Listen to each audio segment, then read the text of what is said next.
सभी विद्यार्थियों को मेरा नमस्कार। मैं दामोदर शर्मा, जो कि आपके लिए नियमित रूप से शिक्षण सामग्री प्रेषित करता रहता हूं।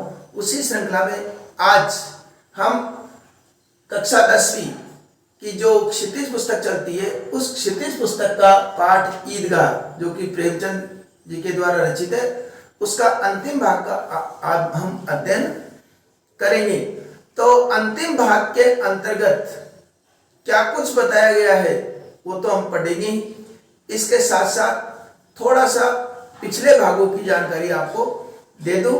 वैसे पिछले भागों को भी आपको देखना चाहिए और आपकी सुविधा के लिए मैं उनका लिंक डिस्क्रिप्शन में दे दूंगा, वहां जाकर के भी आप देख सकते हैं।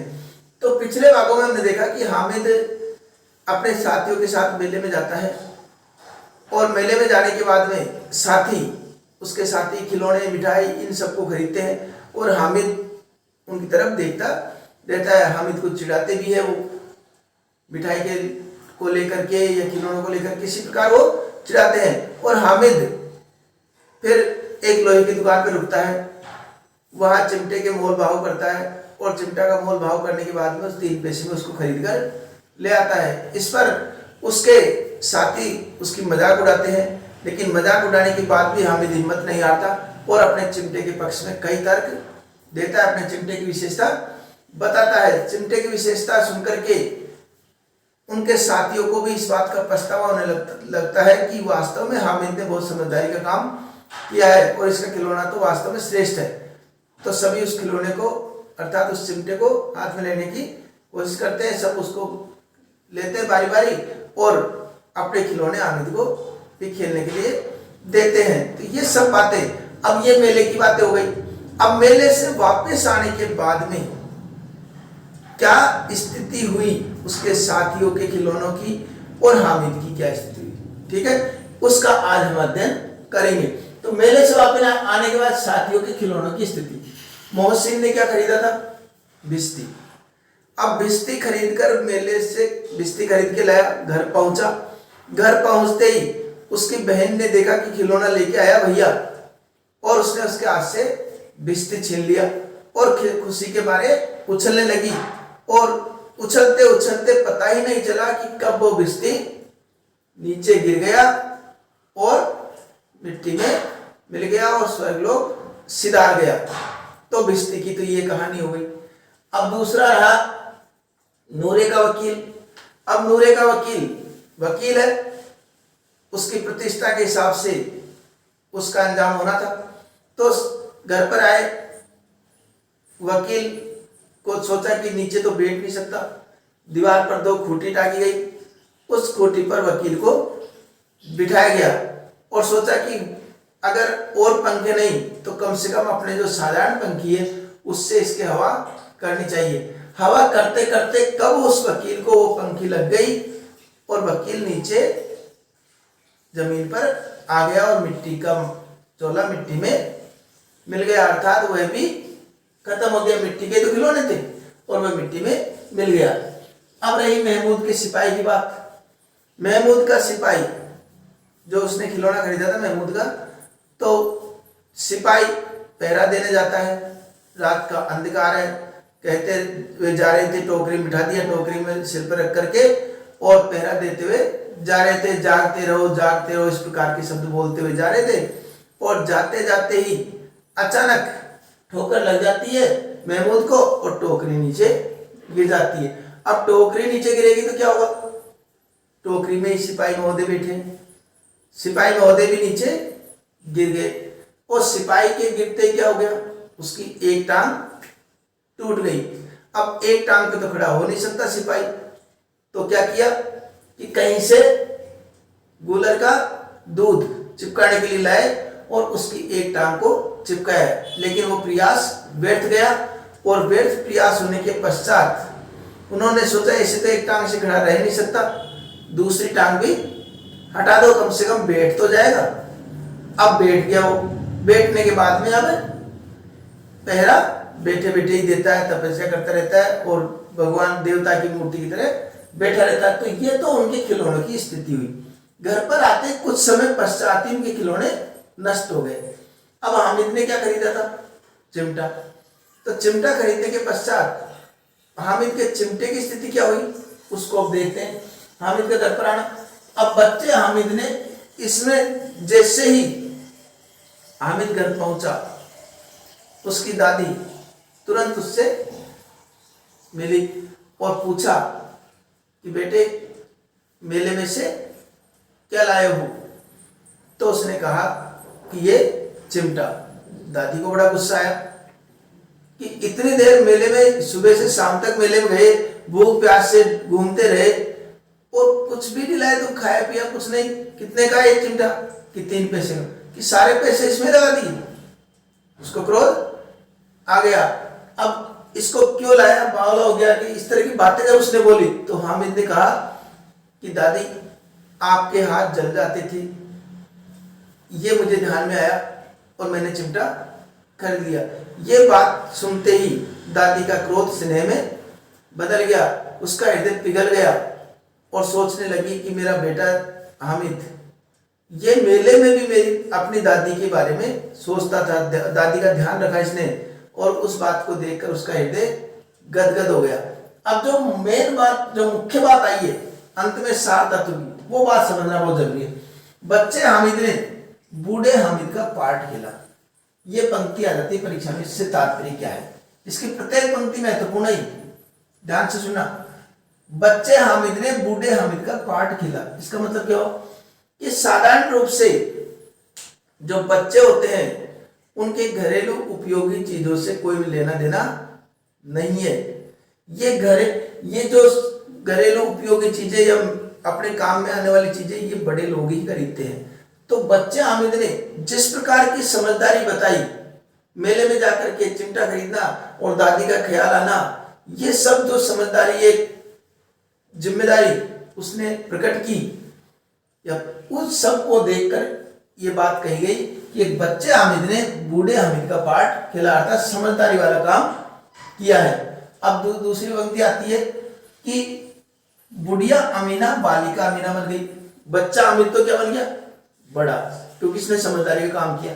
और बुढ़िया, जो बूढ़ी अमीना है, वो बालिका बन गई। ये क्यों कहा?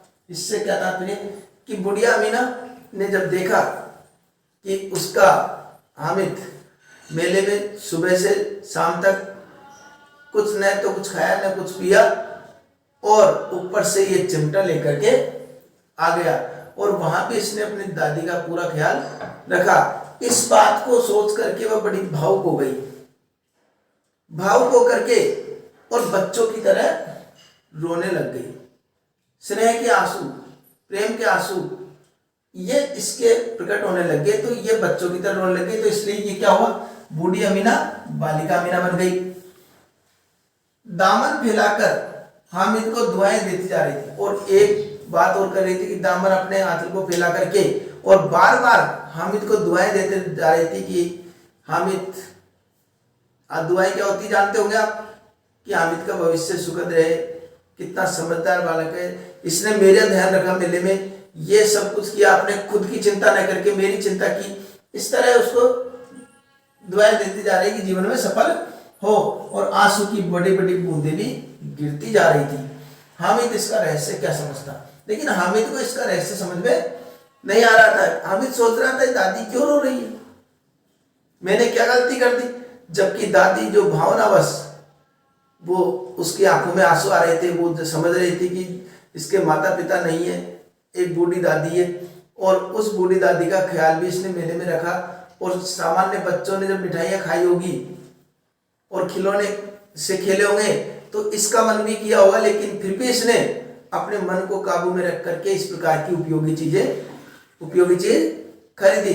ये बात वो सोच रही थी, तो इसका रहस्य सोचते सोचते उसकी आंखों में आंसू आ रहे थे, लेकिन हामिद बच्चा था, वो इस बात को क्या समझता है कि आंसू क्यों आ रहे हैं। तो ये हमारा पाठ है जो कि 6 भागों में पूर्ण हुआ है, और इस पाठ के साथ ही जो प्रश्न बनेंगे वो तो डिस्क्रिप्शन मिल ही रहे। इसके साथ साथ अब अंत में इसकी व्याख्या किस प्रकार करनी है वह भी आपके समक्ष एक बार प्रकट कर देता हूं, तो ध्यान से सुन लेना, क्योंकि ये परीक्षा में कई बार हम गलती कर देते हैं। प्रसंग लिखेंगे प्रसंग के बाद में पंक्ति छोड़नी है, ध्यान रखना इस बात का। फिर प्रस्तुत पद्यांश, प्रस्तुत पद्यांश व्यवस्थित लिखना, जैसे मैं लिख रहा हूं। प्रस्तुत पद्यांश हमारी पाठ्य पुस्तक,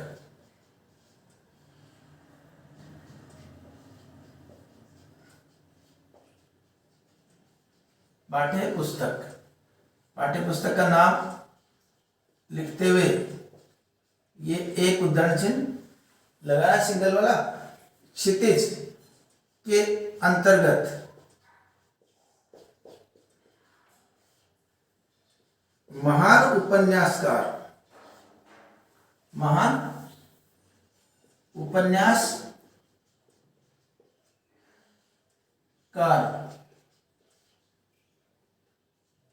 मुंशी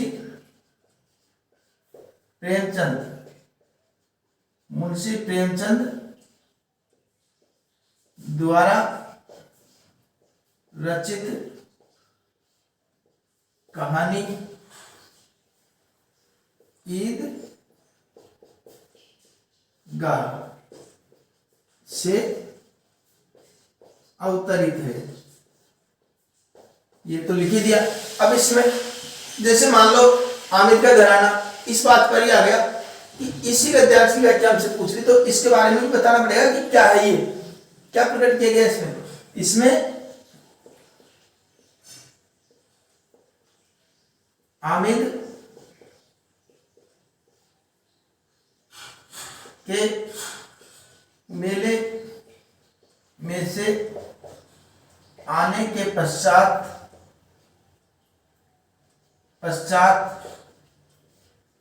दादी से मिलने की स्थिति का वर्णन किया है। ठीक है, ये इसमें लिख देंगे। ये तो हो गया प्रसंग। अब प्रसंग के पश्चात क्या लिखना है? व्याख्या। व्याख्या के पश्चात व्याख्या भी बताई थी, विशेष। विशेष में ध्यान आ गया होगा क्या लिखना रहता है कि भाषा सरल, सुबोध व बोधगम्य है। एक तो ये लिख दिया। दूसरा यहां पर कि कुछ उपसर्ग प्रत्यय युक्त भी कुछ शब्द है, तो जैसे खिलौना प्रत्यय लग रहा है, तो यहां पर जैसे प्रत्यय युक्त शब्दावली का प्रयोग। और तीसरा बाल मनोविज्ञान, इधर लिख देता हूं। तीसरा बाल मनोविज्ञान का बहुत सुंदर चित्रण, ठीक है। ये इसकी व्याख्या के लिए हम लिख देंगे। और इस प्रकार व्यवस्थित रूप से हम व्याख्या करेंगे तो व्यवस्थित नंबर आएंगे, अच्छे नंबर आएंगे। और कहीं पर काटा पीटी कर दी, गलती कर दी या अव्यवस्थित रूप से लिखा तो नंबर आने की संभावना भी कम हो जाती है। और आपको पता है माध्यमिक शिक्षा बोर्ड ने इस कोरोना को देखते हुए अपने पाठ्यक्रम में जो 40% की कमी की है, उस कमी के पश्चात हमारा पाठ्यक्रम इतना ही बचता है कि अगर हम ध्यान से पढ़े तो बहुत अच्छे नंबर ला सकते हैं, बहुत से अच्छे नंबर ला सकते हैं। तो ये पाठ उस पाठ्यक्रम में शामिल है। हामिद का पाठ, हामिद इसका मुख्य पात्र है, तो बहुत ही सहज और सरल पाठ है। ध्यान से समझ जाए, इसके भावों को समझ जाएंगे तो हमारे कहीं भी कोई कमी नहीं रहेगी। ठीक है, आशा करता हूं आपके ये पाठ भली प्रकार समझ में आ गया होगा। अब अगले पाठ में आपसे पुनः मुलाकात होगी, तब तक के लिए धन्यवाद।